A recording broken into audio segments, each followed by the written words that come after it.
ಸರ್ಕಾರದವರು 26ನೇ ತಾರೀಕಿಂದ 2ನೇ ತಾರೀಕು 7ನೇ ತಿಂಗಳವರೆಗೆ ವಿದ್ಯುತ್ ಸಪ್ತಾಹ ಅಪಘಾತ ರಹಿತ ಕಂಪನಿಯಾಗಿ ಮಾಡಲು ಒಂದು ಈ ಅಪಘಾತದ ಬಗ್ಗೆ ಜನರಲ್ಲಿ ಗ್ರಾಹಕರಲ್ಲಿ ಜಾಗೃತಿ ಮೂಡಿಸಬೇಕು ಅಂತ ಹೇಳಿ ಅಂತ ಈ ಒಂದು ಸಪ್ತಾಹ ಆಚರಣೆಯನ್ನು ಮಾಡ್ತಾಯಿದ್ದೀವಿ.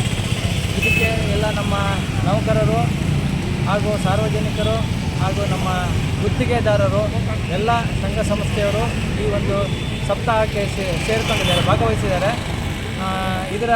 ಇದರಿಂದ ನಾವು ಸಾರ್ವಜನಿಕರಲ್ಲಿ ಒಂದು ವಿದ್ಯುತ್ ಅಪಘಾತದ ಬಗ್ಗೆ ಅರಿವು ಮೂಡಿಸೋಕ್ಕೋಸ್ಕರ ಈ ಒಂದು ಜಾಥಾವನ್ನು ಮಾಡ್ತಾಯಿದ್ದೀವಿ. ಇನ್ನು ಏನಂದರೆ ಇದಕ್ಕೆ ಸಂಬಂಧಪಟ್ಟಂಗೆ ನಾವು ಯಾವುದೇ ಒಬ್ಬ ಇದ್ದಿರುತ್ತೆ ತುಂಡಾಗಿದ್ದರೆ ಅದನ್ನು ಯಾವುದೇ ಕಾರಣಕ್ಕೂ ಮುಟ್ಟಕ್ಕೆ ಹೋಗಬಾರ್ದು. ಈ ಕೂಡಲೇ ನಮ್ಮ 191 ಒಂದು ಸಹಾಯವಾಣಿ ಇದೆ, ಅದಕ್ಕಾರೋ ಅಥವಾ ನಮ್ಮ ಶಾಖಾಧಿಕಾರಿಗಳಿಗಾಗಲಿ ಅಥವಾ ಲೈನ್ಮೆನ್ಗಳಿಗಾಗಲಿ ಈ ವಿಚಾರವನ್ನು ಅವರಿಗೆ ಕೂಡಲೇ ತಿಳಿಸ್ಬೇಕು.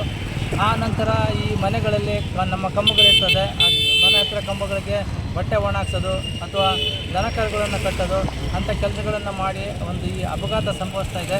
ದಯವಿಟ್ಟು ನಾವು ಗ್ರಾಹಕರೆಲ್ಲರೂ ಸಹ ಇಂಥ ಒಂದು ಅವಘಡವನ್ನು ಸಂಭವಿಸದೇ ಇರೋ ಥರ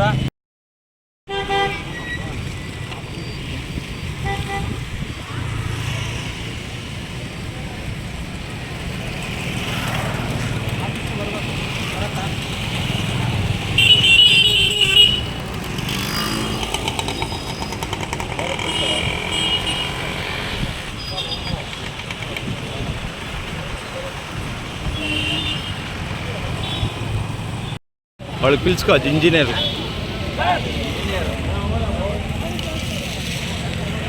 ಸಾರ್ವಜನಿಕರಲ್ಲಿ ಮತ್ತೊಮ್ಮೆ ಗ್ರಾಹಕರಲ್ಲಿ ಮತ್ತೊಮ್ಮೆ ತಮ್ಮಲ್ಲಿ ವಿನಂತಿ ಮಾಡ್ಕೊಳ್ತಾ ಇದ್ದೀವಿ. ಧನ್ಯವಾದಗಳು. ಇದು ರಾಜ್ಯಾದ್ಯಂತ ನಡೀತಾ ಇತ್ತಾ ಇವತ್ತು ನಮ್ಮ ತಾಲೂಕು? ರಾಜ್ಯಾದ್ಯಂತ ಅಂತಂದರೆ ಅವರು ಒಂದೊಂದು ದಿನ ಒಂದು ವಾರ ಟೈಮ್ ಇದೆ. ಒಂದು ವಾರದೊಳಗೆ ಅವತ್ತು ಯಾವ ಒಂದು ಸರ್ಕಲಲ್ಲಿ ಅಥವಾ ಯಾವ ಡಿವಿಷನಲ್ಲಿ ಅವ್ರ ಟೈಮಿಂಗ್ಸ್ ಏನಂತಂದರೆ ಆ ದಿನದಂತೂ ಅವ್ರು ಮಾಡ್ತಾಯಿದ್ದಾರೆ.